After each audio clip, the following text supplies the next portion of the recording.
this world that we're discussing, there are evident dangers which we are aware of. But one that perhaps we haven't focused on enough was pointed out by Gideon, which is that chaos in the Middle East could spread to the Gulf states, to the oil-producing states. And that would obviously take us into a different level of crisis from the crisis that we've seen until now. On the plus side, the fact that just now there has been some sort of accord, which has to be tested yet, on chemical weapons in Syria, and some sort of dialogue between the United States and Iran, these must be regarded as plus points. But you don't know. We might meet again in a year's time and find that these, melted away like snow in the thaw. There's even a danger of tensions between China and its neighbors, including Japan, not something that I'd been thinking about very much, so that was new and alarming to me. And there's even the thought that a country like North Korea might exploit what it sees as President Obama's weakness in his response to Syria, or certainly a South Korean perception that without a vigorous response by Obama to Syria, that North Korea was in danger of drawing that conclusion.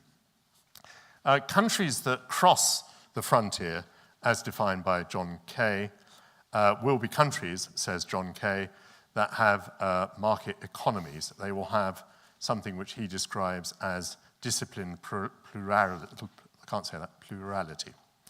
Now, the market economy, he goes on, is chaotic.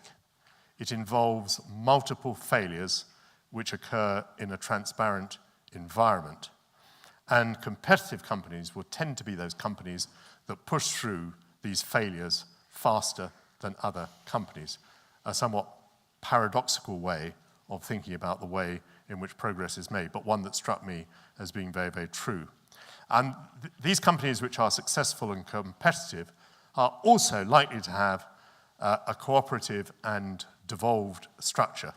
And they're also likely to be porous in the sense that they are welcoming to talent from outside, and they're good at absorbing talent that comes from outside. With the rate of technological change that we're seeing, a gap develops between technology and organizational design. And this puts you in this room absolutely on the map. Hierarchies will have to be replaced by social systems which assist in processing these fast failures, making sure the failures are processed fast enough and that the learning from these failures is processed fast enough. And Stu, in particular, showed us a diagram with, cottages and theatres and what were your walls called? Ideas boards and so on, in which this process can be pushed through in an organization that is well adapted to being competitive. Tom told us that robotics are now capable of replacing a vast range of white-collar workers. And we have been troubled, both at a business level and at an ethical and moral level, by the gap that opens up between the technologically capable and the technologically incapable. Within countries like the United Kingdom and the United States, this will happen within those countries, and of course it will happen between countries. Some countries like Germany, it seems, are better at handling their education than others are.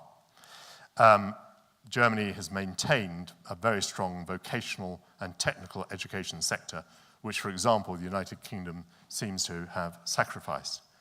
And in considering this gap between the technologically capable and the incapable, it's worth remembering that developing countries, emerging markets in places like Africa, can benefit very materially from mobile phones. As we heard from Tim Miller, actually in Kenya, the sophistication of bank payment systems on mobile phones has exceeded what the banks in the Western world have been able to develop and to put into use. And, of course, in countries as diverse as Mongolia and African countries, the MOOCs may play a very important part. And we had an interesting debate not only as to what MOOCs might do on a kind of global basis in perhaps narrowing the gap between the technologically capable and the incapable, but also what impact they might have upon universities in developed economies. So a new model for business will be required, argued Doug Bailey in particular, and this will be based on development principles which are being worked out at the moment. Sustainable development will be at the core of this, the concept that no one will be left behind, that economies will be transformed so that they provide growth and they create jobs, and the movement towards building peace and effective and honest governments.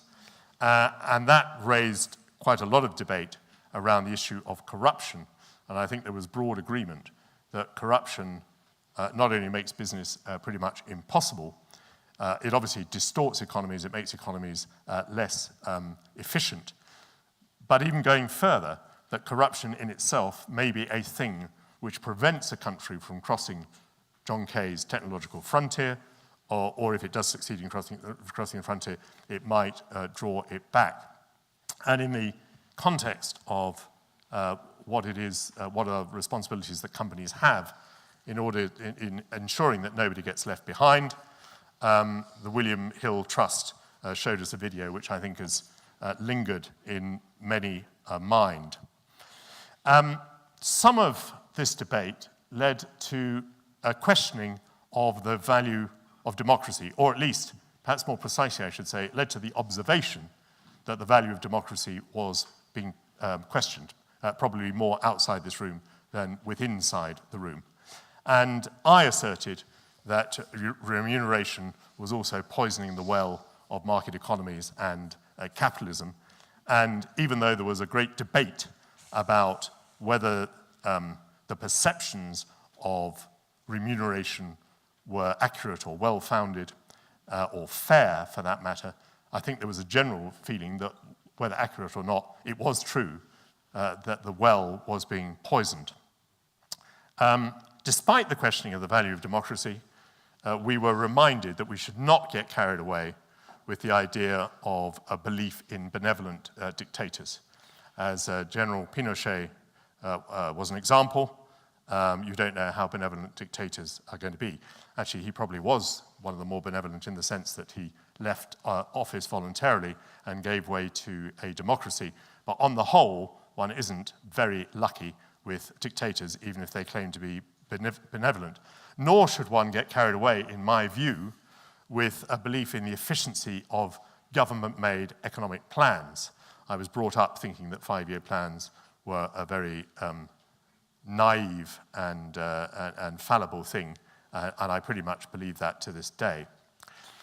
The valley is on fire, and that made me wonder whether China has any hope of matching the creativity and the innovation of the land of the free.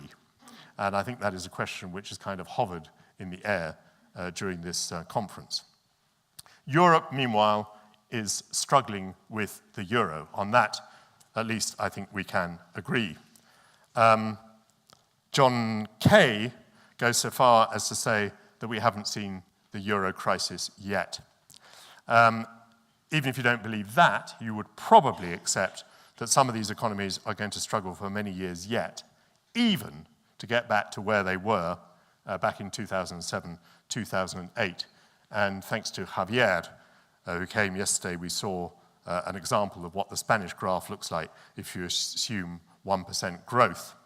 And my fear that during this long process in which Europe struggles with its currency, Europe will be contemplating its navel rather than considering what it needs to do to become more competitive with the world. My example in particular is a French government which is still concerning itself about how to increase social security benefits rather than thinking about how it can reduce the size of its state. But I think one point of agreement on the European Union issue did emerge, which is that we all think that political union is probably now off the agenda.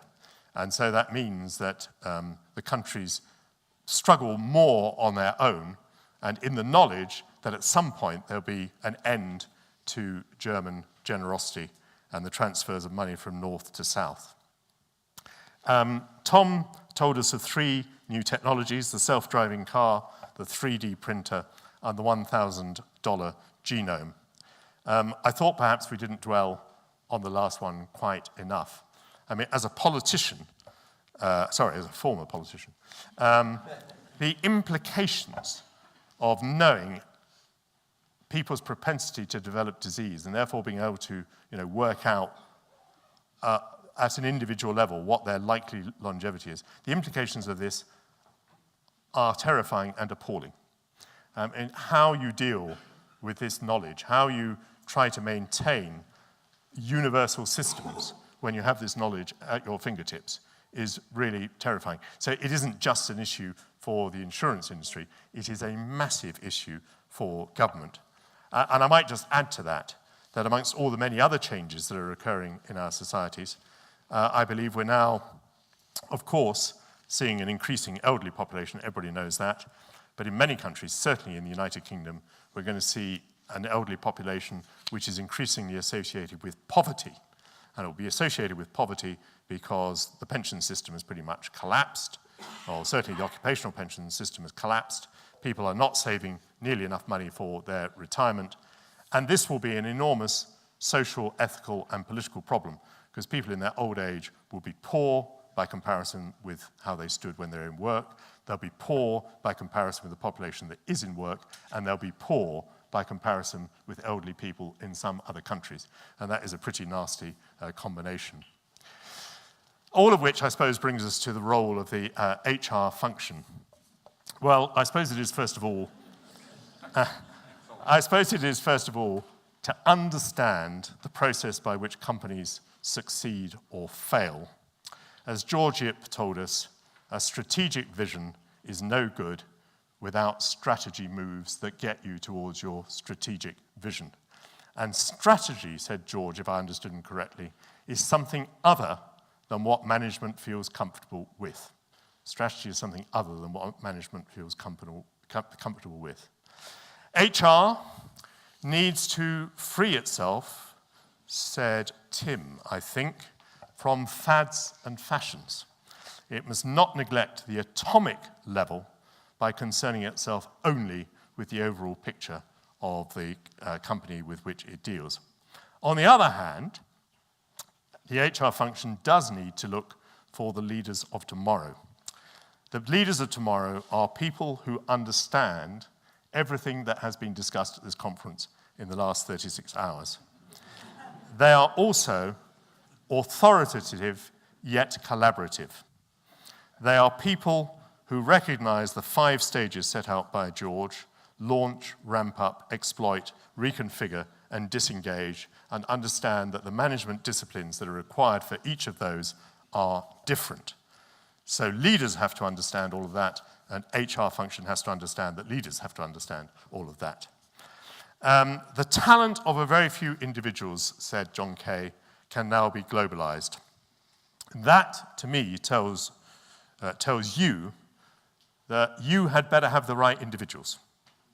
Even if you're a legal partnership, you had better have the right individuals. Because if the rate of change within your organization is slower than the rate of change outside, the end is near. You are presently in the capital of the former Spanish Empire, one of the richest and biggest the world has ever seen. Today, Spain is struggling to halt its economic contraction. You have been warned. Thank you very much.